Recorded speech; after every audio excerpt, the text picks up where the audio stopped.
You spend all that time in the gym, but you never get results, or they're short-lived. What does that mean? What do you do next? Why do you keep trying to just recycle yourself to get motivated again just to see the same process?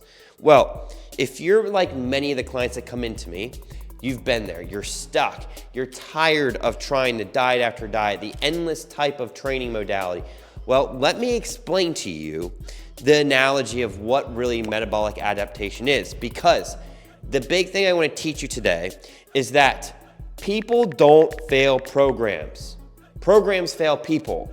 And that's, as a coach, my understanding to help you know that finding the right person that can take a blueprint from your previous life and lifestyle and apply it to kind of like I call surcharge, right? So really get to liven up your metabolic pathways to open cellular response so your body reacts. Because the thing is, it's not gonna react when you're dieting, then you're stressed, then you're inflamed, then you produce gut issues, then you drop your immune system, then you've got kids, family, job, financial stress. Your body is dependent on what you're doing to it in an all-around effort, not just what you're doing in the gym and in your mouth. So when we're talking metabolic adaptation here, we're talking about your diet, right? So a lot of times people have been in chronic dieters, right? So you've been doing keto, you've been doing carnivore, or you've been doing the Weight Watchers or whatever it might be. Maybe you're even on different medications like semaglutide, or you're on Ozempic, or you're on GLP-1s, and you're doing some things like amphetamine. Look, these things will downregulate your body in different ways.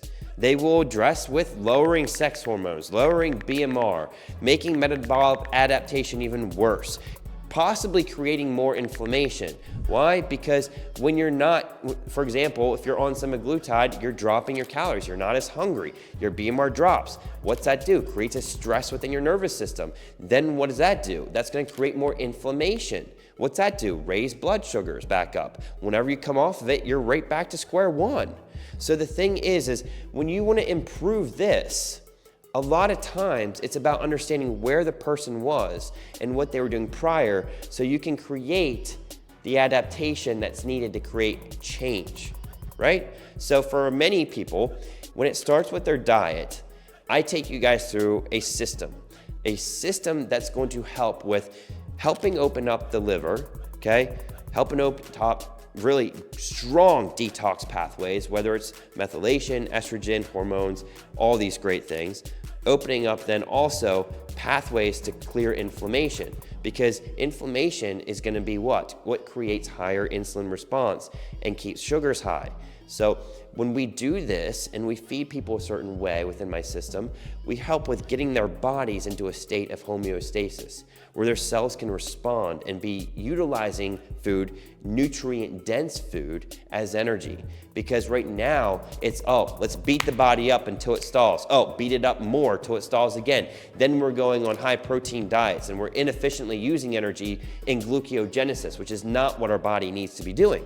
So when you can control that, and then you can control the type of training, because then things that really will be effective are going to be things like more maybe sarcoplasmic work, or maybe you're doing a little bit more of the style of training that's going to be adapting to single set failures of a isolated muscle group rather than targeting failure in different parts of the body. Or, for example, you pull back training and work on more lymphatic drainage, and you work on more of a style of training that's going to help the body recover, not beat it to the ground with certain types of Orange Theory and stress and HIIT workouts. So not even saying that hypertrophy is ready for a lot of people. It takes time for them to get their body to even respond to that.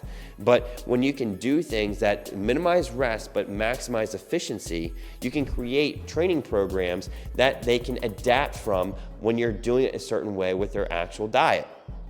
So what does that mean? It means you don't try to diet somebody when you're trying to increase intensity volume.